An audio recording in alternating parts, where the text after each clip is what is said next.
Queria convidar os irmãos a abrirem a cópia de vocês da Escritura em 2 Samuel 7, versículos de 1 a 17.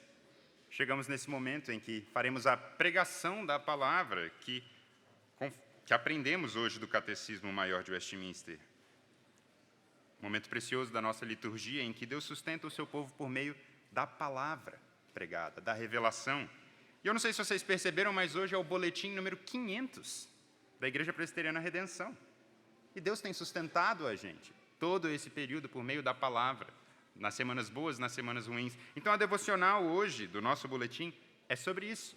Deus sustenta o seu povo especialmente pela palavra pregada. Então, depois do culto, não agora, que agora a gente vai pregar, né? Depois do culto, dá uma lida, lembra um pouco da sua história da redenção e de como Deus agiu com graça, revela no tempo presente para que a gente veja esperança no futuro. E a gente vai falar sobre isso hoje no sermão também, tá?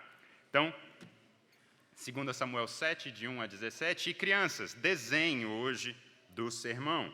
Hoje eu quero que vocês dividam o papel de vocês em 3, e vocês vão desenhar 3 coisas. Vocês vão desenhar uma casa, uma semente e uma coroa.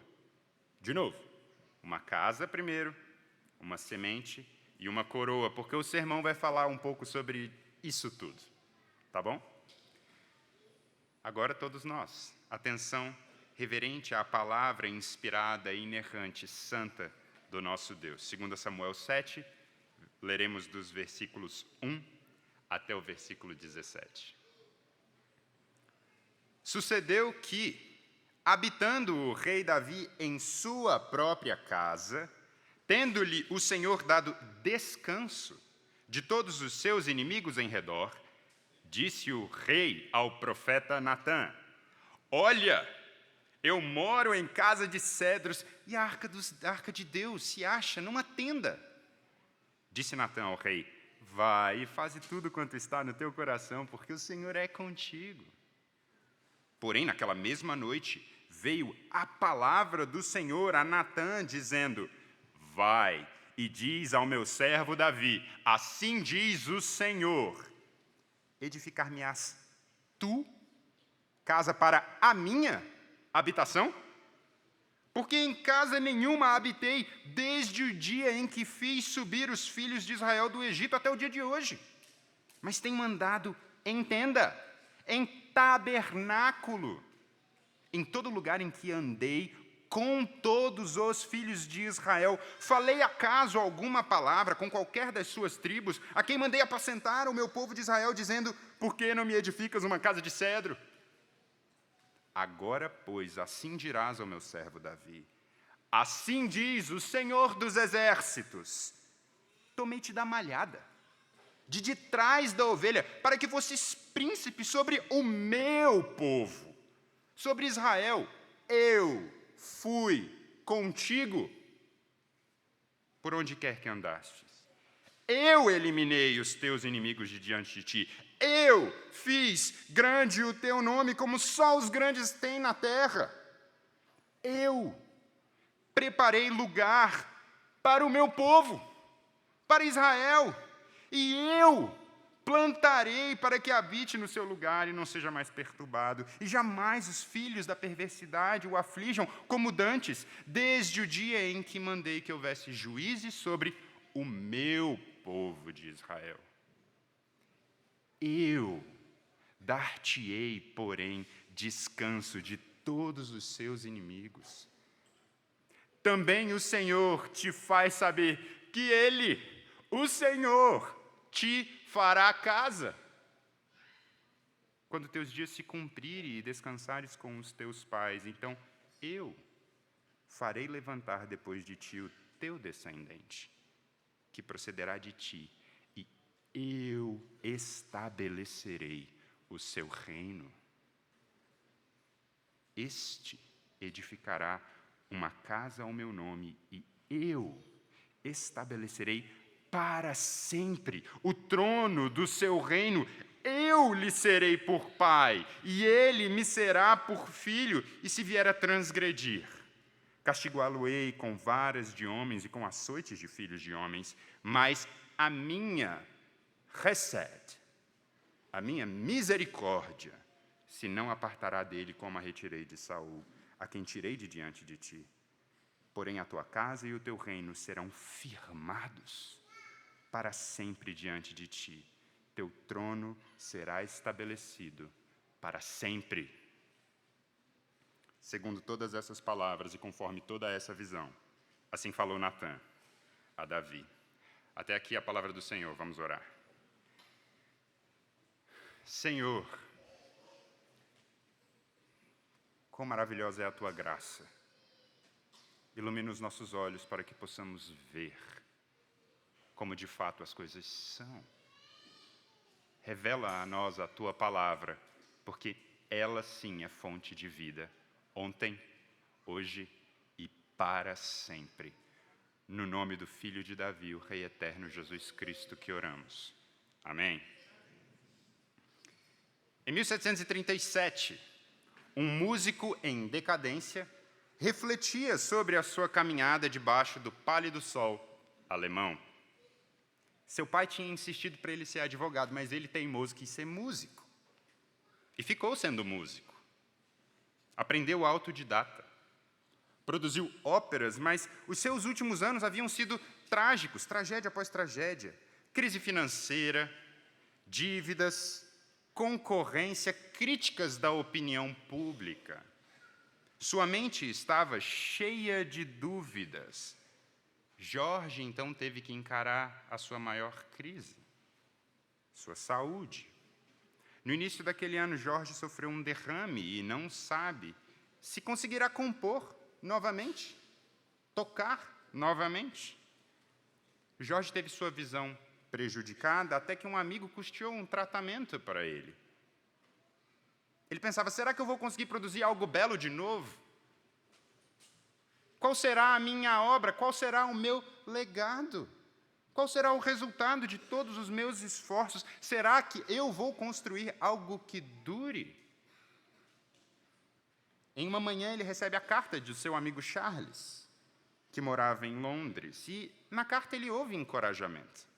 Seu amigo decide, ao invés de escrever tapinhas nas costas, seu amigo decide compilar passagens da Escritura que falam sobre graça, sobre cuidado, para trazer à memória aquilo que dá esperança.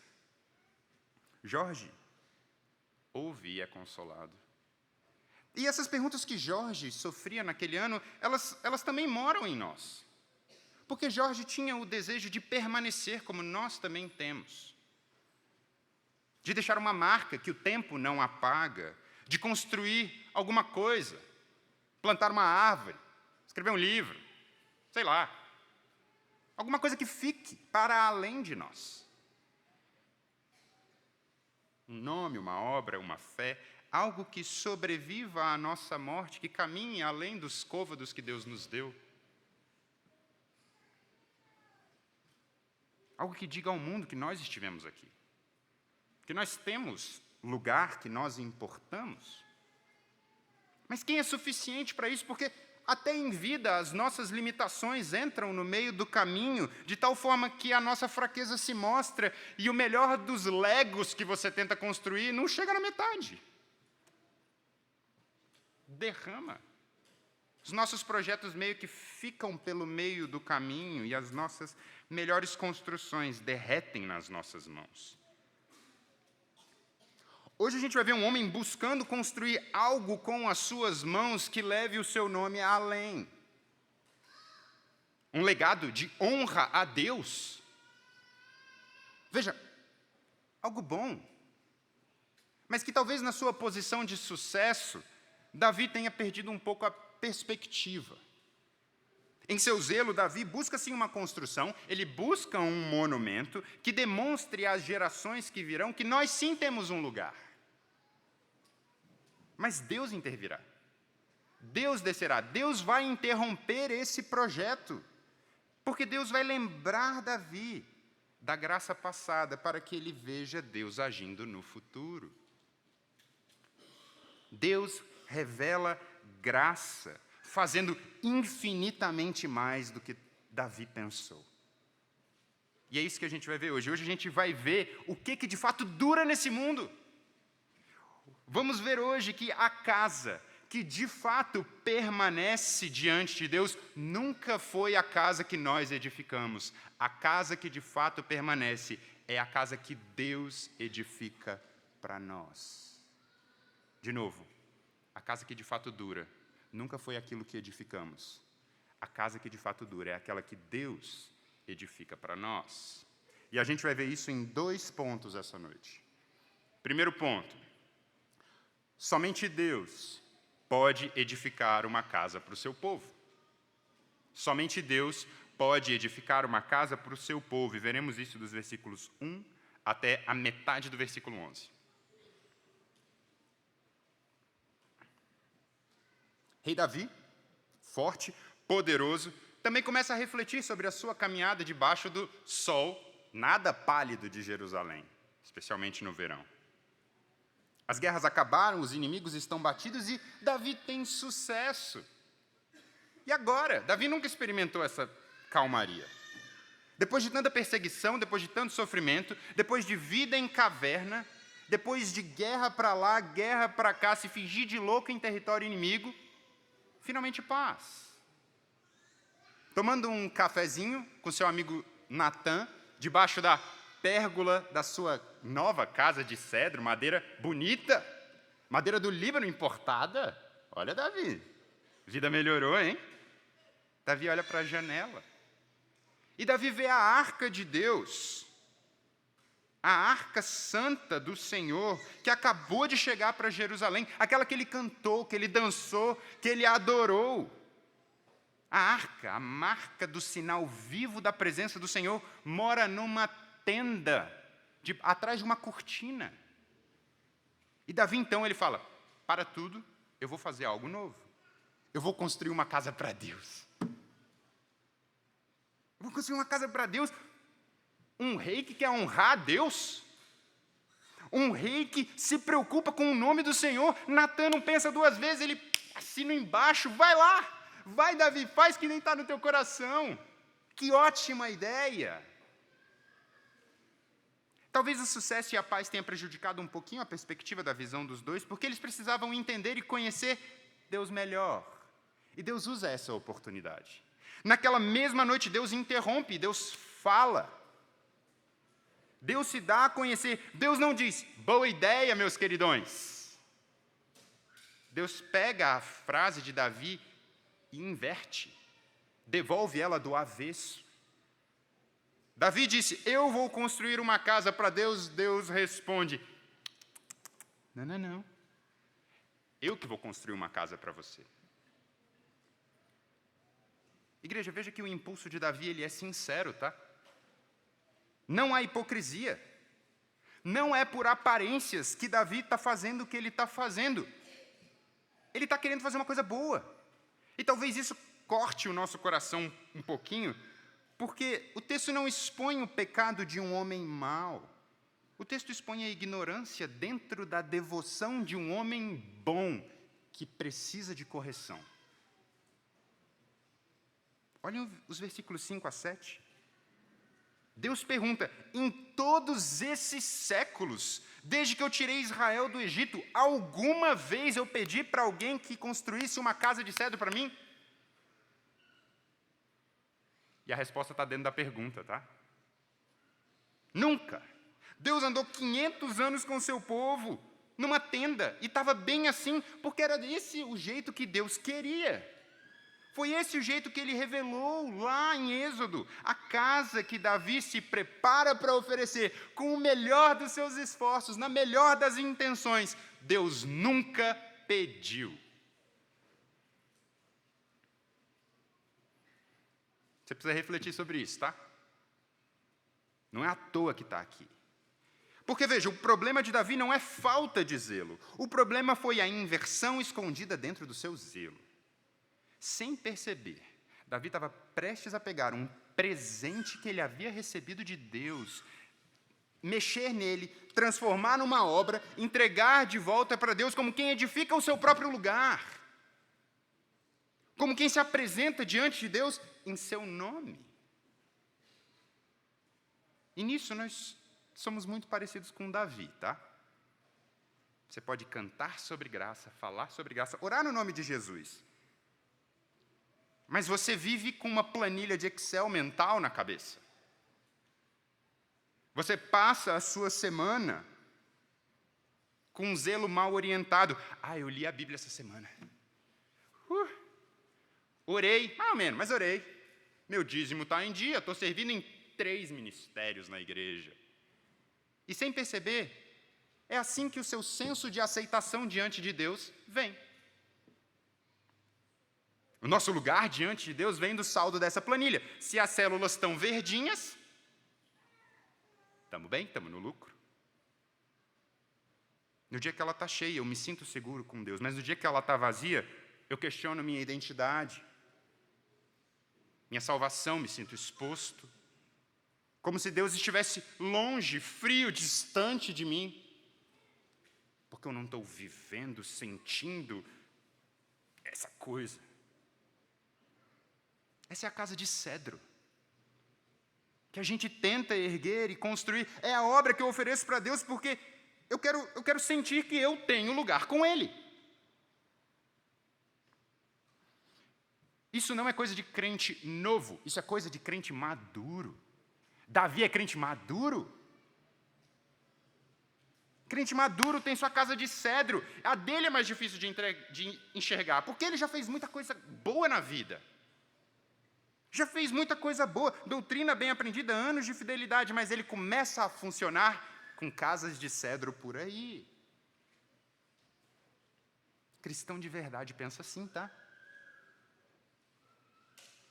Tudo isso pode estar cheio de coisas boas, mas tudo isso pode virar, sem a gente notar, a madeira oca que a gente chega na frente de Deus e fala: olha como eu sou bonzão, me aceita.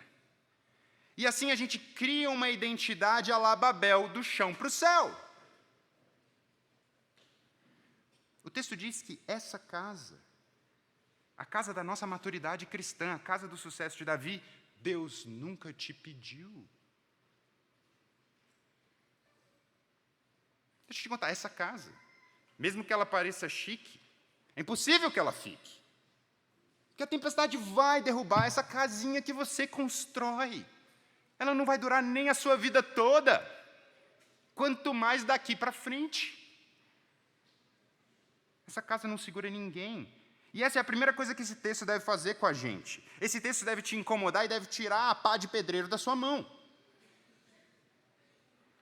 Esse texto mostra com gentileza, com firmeza, que a casa que oferecemos a Deus, por mais que sincera que ela seja, por mais honesta que ela seja, por mais devota que ela seja, nunca pode ser a morada da tua segurança. É esse o ponto. A casa que oferecemos a Deus sempre é construída com mãos impuras, e é por isso que Deus desce e fala com Natã. Deus revela a si mesmo e a sua obra, porque é só nele que temos segurança, e só Ele que pode construir tal casa para nós. Primeiro, observe que Deus lembra Davi do passado antes de apontar para o futuro. Deus mostra quem Deus é na palavra que Ele traz. Deus condescende a Davi para revelar seu próprio caráter, sua pessoa, sua obra. Davi nunca foi assim. Lembra? Eu sou Yahvé, Senhor, com letras maiúsculas no teu texto. Eu sou Yahvé. Eu sou Yahvé. Eu que vim falar com Adão na viração do dia.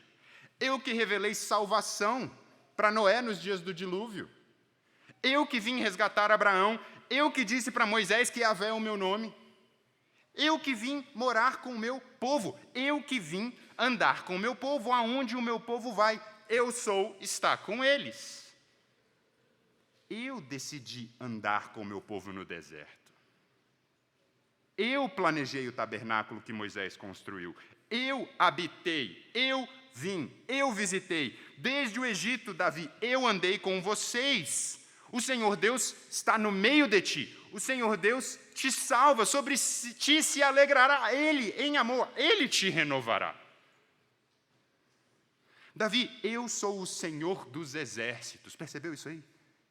Yahvé Sabaoth, eu sou o Senhor dos exércitos que trago descanso, porque eu vou adiante de vocês lutando as suas batalhas. Eu que trouxe vitória sobre os seus inimigos, eu que trago descanso para o seu povo, eu sou o Deus que caminha com o seu povo, eu me fiz Deus peregrino contigo. Mas Deus não lembra Davi só da relação dele com o povo, mas da relação dele com Davi. Deus faz Davi olhar para a vida dele, versos 8 a 9. A escolha de Deus por Davi: eu te tomei do pasto, eu te tomei de trás das ovelhas. A presença de Deus com Davi: eu estive contigo por onde você andou. O poder de Deus com Davi: eu exterminei os seus inimigos. Escolha, presença, poder. Reparem no sujeito de cada verbo desse discurso do Senhor inteiro. Deus afirma: eu tomei, eu fiz, eu andei, eu plantei. Eu fiz por você. Antes de Davi mover um dedo por Deus, Deus já tinha feito tudo. Eu te escolhi, eu te busquei. A graça vem primeiro. A graça sempre vem primeiro, porque esse é o modo de Deus se relacionar conosco. Igreja, Deus te lembra hoje, seja pessoalmente, seja como corpo de Deus, a graça nos alcançou primeiro. Tanto na sua história pessoal, tanto na sua história como igreja, como redenção. Boletim 500. Tantas coisas boas, pare, lembre, veja a graça de Deus te sustentando. Olhe para a sua história, olhe Deus cuidando de você, cuidando de nós. Deus aponta para o passado, Deus se revela no presente para encher-nos de esperança quanto ao futuro e aquilo que Ele fará. E em tudo isso, em cada momento da história, para trás, aqui, lá na frente, em tudo existe graça. E Deus promete mais graça. Olha o que Deus faz, queridos. Deus inverte a frase de Davi. Davi quis fazer uma casa para Deus, no versículo 11, e Deus declara que Ele, o Senhor, fará uma casa para Davi. E Deus aqui, eu vou falar isso, Deus faz um trocadilho. Vocês que gostam de trocadilho, Deus está fazendo um trocadilho aqui. Porque Davi está falando casa num sentido, Deus está falando casa em outro sentido. É um jogo de palavras intencional. Quando Davi fala casa, bait, Davi está pensando num prédio de pedra e madeira. Quando Deus fala casa, bait, Deus não fala em prédio, Deus fala em dinastia, em linhagem. Uma família real que atravessa os séculos, a casa de Davi. Davi oferece 4 paredes, Deus responde com um trono que não tem fim. Davi chega com um pá e cimento na mão, Deus responde com uma casa pronta para ele, em bênção, em graça. Essa casa, no entanto, não é uma promessa que Deus inventou na calada da noite, tá? Essa casa é uma continuação de uma estrada gloriosa que Deus está construindo desde o jardim do Éden. Há uma profundidade teológica imensa nesse discurso do Senhor. Conheça-se a Deus pelas palavras que Ele fala. Ouça no discurso Deus agindo na história. Seu plano maravilhoso sendo desamarrado, sendo aberto, descortinado na sua frente, nos seus olhos. Ele diz no versículo 9, eu farei grande o teu nome. Onde é que a gente ouviu isso antes? Quando Deus chamou a Abraão, Ele prometeu, eu farei grande o teu nome. O nome prometido a Abraão, em ti serão benditas todas as famílias da terra, como as estrelas do céu, como a areia do mar. Essa promessa do grande nome, agora Deus pega o fio dessa promessa e Ele põe no trono. Deus diz no versículo 10, eu darei um lugar ao meu povo, eu o plantarei para que ele habite em segurança e não seja mais perturbado. Ouça o eco de novo com Abraão, ouça o eco com Moisés, é a terra prometida. É o lugar onde mana leite e mel, o lugar de descanso do povo do Senhor. Deus pega essa promessa e põe no trono de Davi. Deus diz no versículo 12, eu levantarei uma semente depois de ti. Onde você ouviu semente mesmo? Gênesis 3,15, lá no Éden. Lembra disso?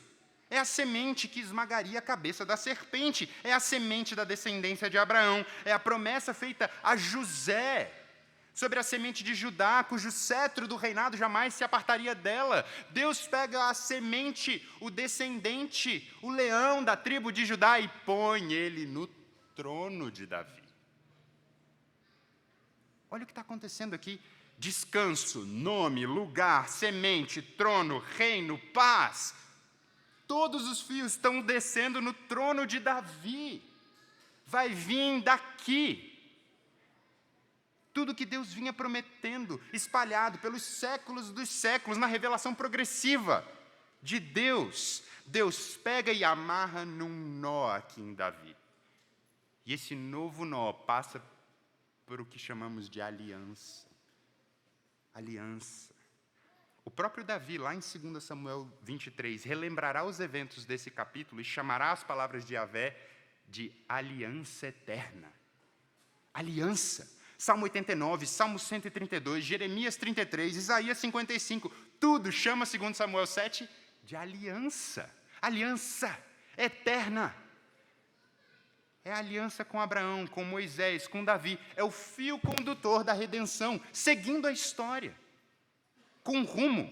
É o desenrolar da história da graça de Deus em favor do seu povo. É a aliança da graça, prometida, executada por Deus, na promessa de que Deus nos edificará casa. Casa. A aliança que Deus faz com Davi é a explosão gloriosa de tudo que vem antes.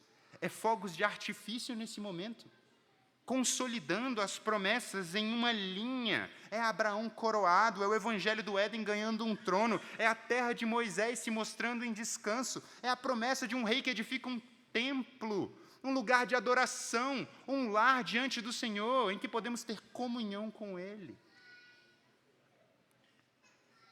Em tudo isso, Davi não é agente, Davi é recebedor da graça. Você construirá para mim, e Yahvé declara, eu vou construir para você. E que Deus é esse, meus irmãos? Que faz isso a um nosso favor. Esse é um Deus diferente de tudo. Mas como que isso é possível? Por que nós recebemos isso, pecadores, impuros, imundos? Você olha para dentro e você fala, como? Como isso vem até mim? Por que Deus faria isso para mim, sendo eu parte desse povo? Excelente pergunta, porque esse é o nosso segundo ponto desse sermão. E aqui a gente vai desenrolar essa pergunta. E o nosso segundo ponto dessa noite é que a nossa casa descansa segura no trono do Filho de Davi. A nossa casa descansa segura no trono do Filho de Davi. Se somente Deus pode nos edificar casa, a nossa casa descansa segura no trono do Filho de Davi. E veremos isso nos versículos finais da nossa passagem.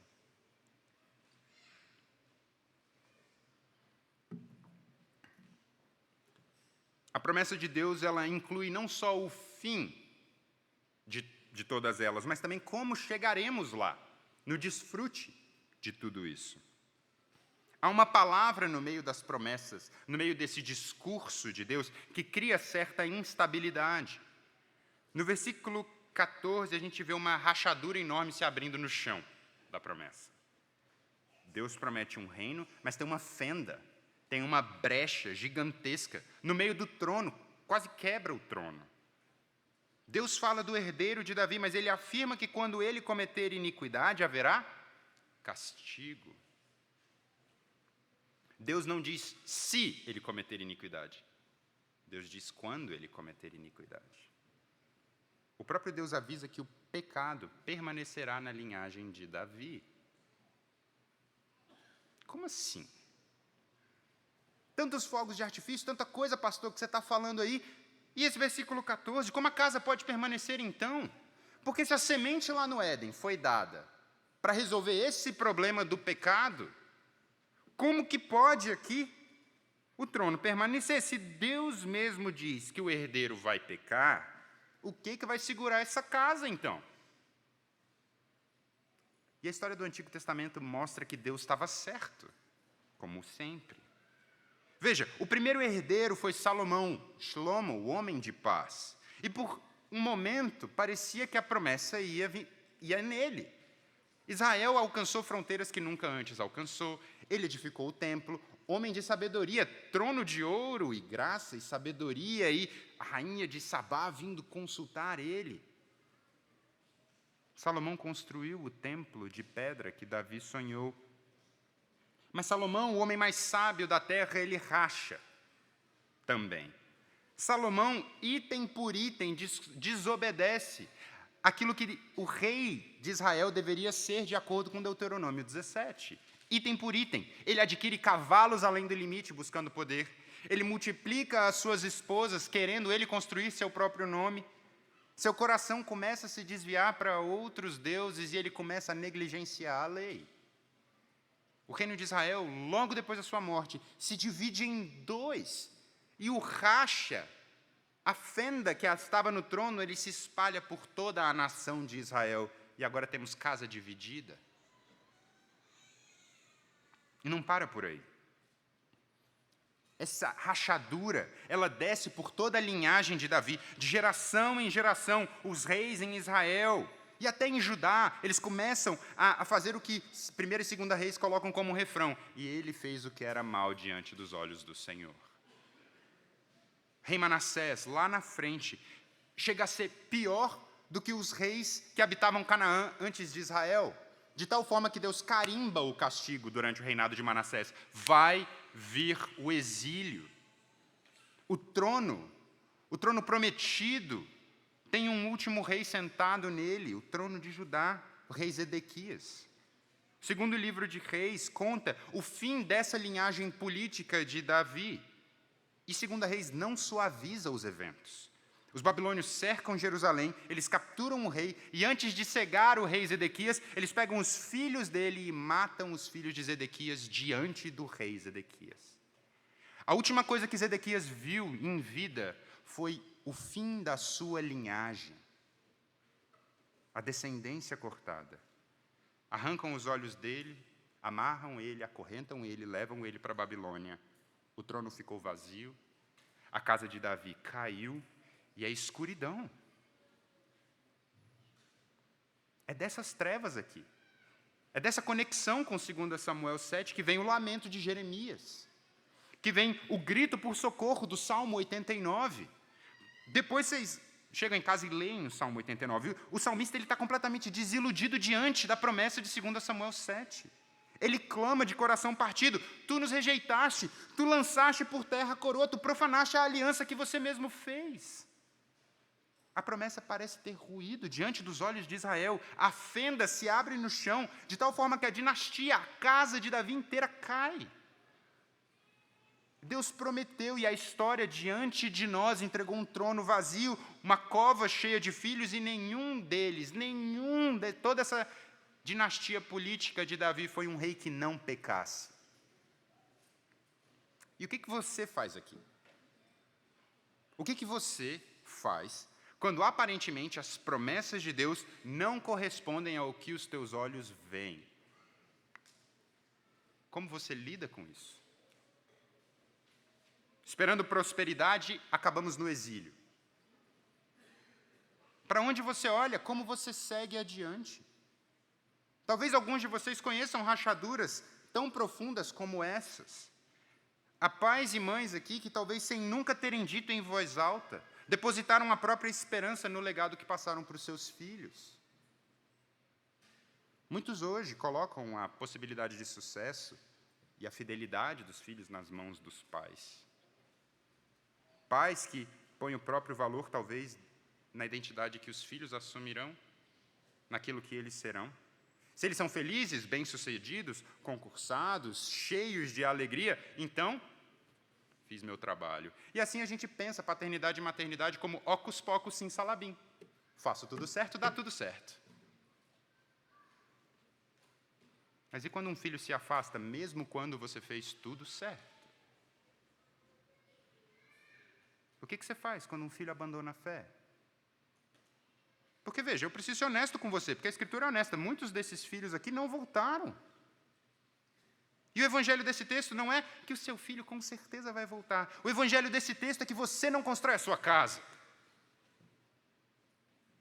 O evangelho desse texto é que a casa que você construiu pode não sobreviver a você, mas existe uma casa. Na escuridão precisamos voltar à palavra de Deus, voltar a quem é o Senhor, porque o movimento não é de nós para Deus, o movimento de esperança é de Deus para nós. Nós dependemos dele. A tua casa não sobrevive na tua força, mas na força do Senhor. Eu e minha casa serviremos ao Senhor. É na submissão a Deus. Não é na aparência de retidão que a sua casa é abençoada. A sua casa é abençoada no teu arrependimento. Não é no seu muito falar. Não é no seu muito postar. É nas suas lágrimas. Nas suas orações por ela. Não é no seu muito fazer que há legado, é na fraqueza da sua fé diante de Deus, porque a força de Deus se aperfeiçoa na fraqueza. É Deus que edifica. É só nessa casa que os teus filhos vão encontrar lugar. Se você está criando os teus filhos para eles encontrarem lugar na sua casa, você está educando errado. Porque você tem que educar seus filhos para eles encontrarem lugar na casa do Senhor.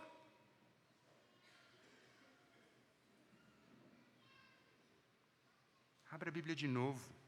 Veja onde está a esperança. Veja que Deus já havia prometido como Ele sustentaria tudo. Deus dá um nome ao amor que sustenta tudo. Verso 15. A minha Hesed, a minha misericórdia não se apartará dele como eu retirei de Saul. Hesed. O que significa Hesed? É uma palavra que atravessa o Antigo Testamento falando sobre o amor pactual, o amor da aliança, o amor leal de Deus, um amor que não volta atrás, custe o que custar. É Deus que define isso aqui. Ele define aqui por contraste. A casa de Saul caiu porque a casa de Saul dependia de Saul. A casa de Davi não cai porque ela não depende de Davi. Ela está afincada na Hesed, no amor de Deus. É Deus que é o centro dessa casa. 3 vezes no texto, Deus crava a mesma palavra, para sempre. A casa para sempre, o reino para sempre, o trono para sempre. Deus, como o arquiteto e construtor, Yahvé, pega um martelo e na sua palavra ele bate o prego 3 vezes para que ninguém ouse duvidar que ele não vai abandonar o seu povo. Para sempre, para sempre, para sempre. Então, o fim da história da casa de Davi não pode ser Zedequias. Deus carregou a promessa através do exílio, que parecia ter matado a promessa. Deus fez isso. A semente sobreviveu. Zorobabel voltou com Esdras e Neemias. A semente resiste no exílio, porque ela se assenta num trono superior e não um trono terreno. Glórias a Deus por isso. Abra aí o Evangelho de Mateus. Primeira página, Mateus 1. Primeira página do Novo Testamento. Mateus 1. O que tem aí? Como que começa o livro de Mateus?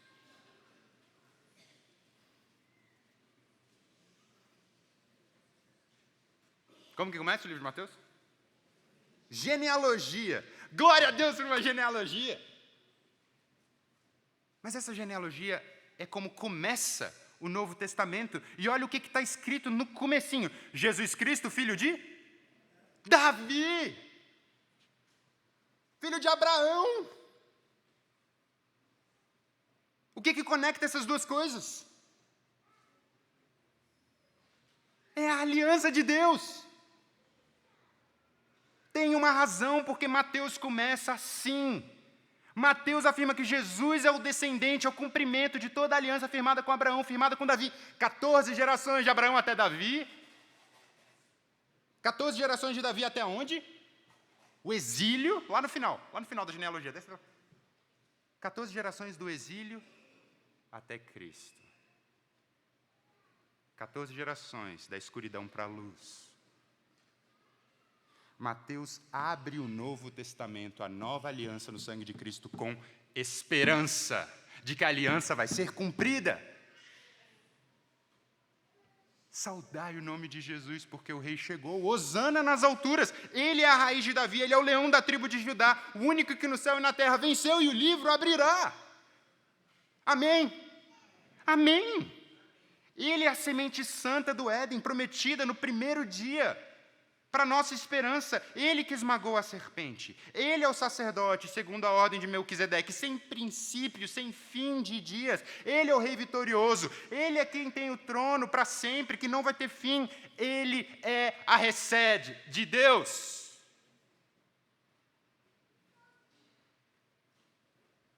Ele é o sim e o amém para cada promessa de Deus. Davi quis construir um templo. Deus disse não. Jesus disse, eu vou destruir esse templo, e em 3 dias eu reconstruirei. Quem pode falar assim? Porque ele falava do seu corpo. Um templo que Davi não pôde erguer, Deus ergueu no corpo do seu próprio filho. A promessa inteira se fecha em Jesus. Veja o versículo 14 de 2 Samuel 7. Volta lá. 2 Samuel 7, corre na tua Bíblia. 2 Samuel 7, 14. Eu lhe serei por pai, e ele me será filho. A semente, o rei, o descendente, o trono, o lugar, o descanso, tudo vem no filho prometido. Salmo 2, Yahvé declara, eu te constituí rei sobre Sião, você é meu filho. Quando o autor... Eu estou mostrando que está em todo lugar, tá? Salmo 2, Atos 2, Salmo 89, está todo canto que você olha na Bíblia, é isso que eu estou fazendo. Quando o autor de Hebreus pega esse versículo, 2 Samuel 7,14, e aplica a Cristo, ele cita a primeira metade da filiação, mas ele não repete a segunda, sobre castigo. Por quê? Porque Jesus é o único filho de Davi que não tinha iniquidade nenhuma. No entanto, o castigo permanece da promessa. Ninguém que cometeu o pecado poderia sobreviver ao castigo.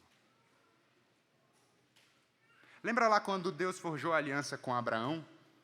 No mundo antigo, como é que a aliança era forjada? Uma aliança era selada em sangue, com animais partidos ao meio. Abraão cai no sono lá quando eles vão selar a aliança. E Deus, pessoalmente, sozinho, passa como fogareiro entre os animais.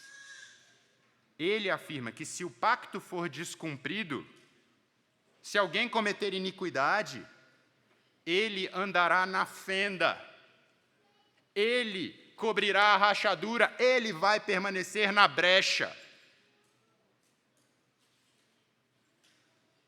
Ele vai pagar com sangue. Ele vai se dar para morrer, para cumprir a aliança que ele fez. E note que é a mesma aliança. Jesus vem e ele se coloca na brecha, ele se interpôs em nosso lugar.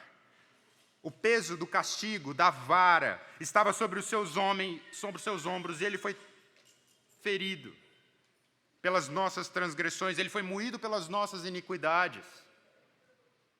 Onde a casa inteira de Davi falhou, o único rei, filho de Davi, sem pecado, o cordeiro perfeito de Deus prometido a Abraão, ele recebe a punição.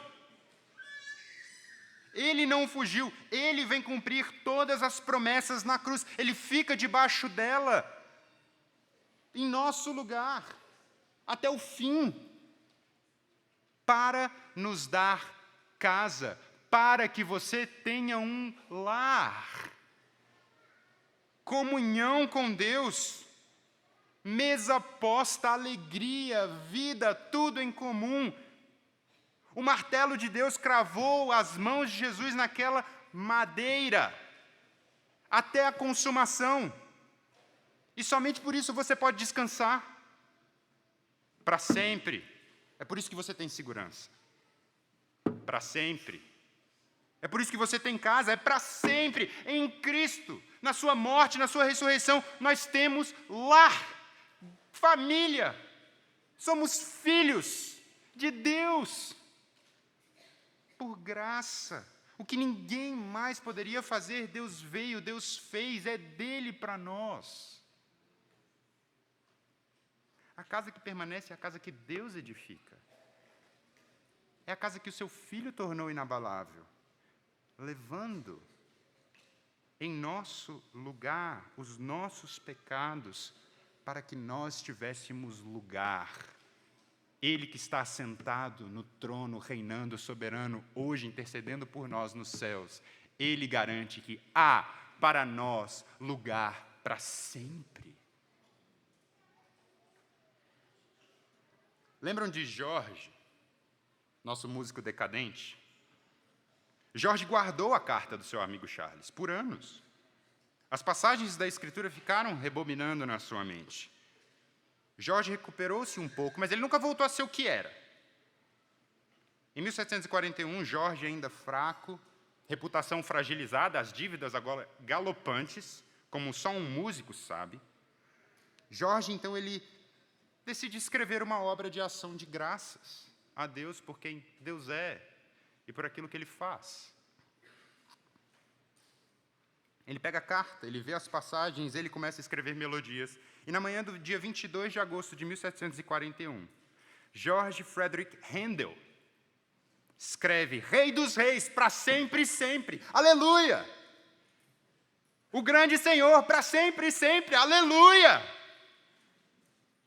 Pois o Senhor onipotente reina. Aleluia! E Ele reinará para sempre. Aleluia. Handel entendeu porque não era sobre Handel, era sobre Deus, sempre foi sobre Deus. O trono dele não tem fim e o melhor que nós podemos fazer diante de tudo que Ele fez por nós é a adoração. Se tem uma obra tua que vai ficar pela eternidade, é essa. É a adoração, dar louvores sinceros a quem te amou. Você não precisa construir permanência, você não precisa construir legado diante de Deus. Deus não te chama a obras monumentais para marcar o seu lugar no mundo, você já tem lugar no mundo. A maior obra de todas, Deus já construiu por você, no seu Filho. Pare de oferecer planilha para Deus. Para de tentar construir coisas com a tua pá de pedreiro. A casa está pronta, inabalável, segura nas mãos do Filho. Portanto, todos vocês que têm fome, todos vocês que têm sede, vinde às águas. Vós que não tendes dinheiro, vinde, comprai e comei. Venham ao Senhor. Deem ouvidos hoje à voz de Deus, escutem e vocês viverão, ouçam a revelação da graça que Ele estende a todos nós que somos casa. Ele já firmou uma aliança conosco que consiste nas fiéis Hesed, prometidas a Davi.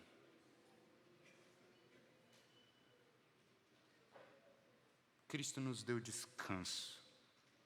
Venha a Cristo morar com Ele na sua casa para todo sempre. Amém. Vamos orar. Senhor,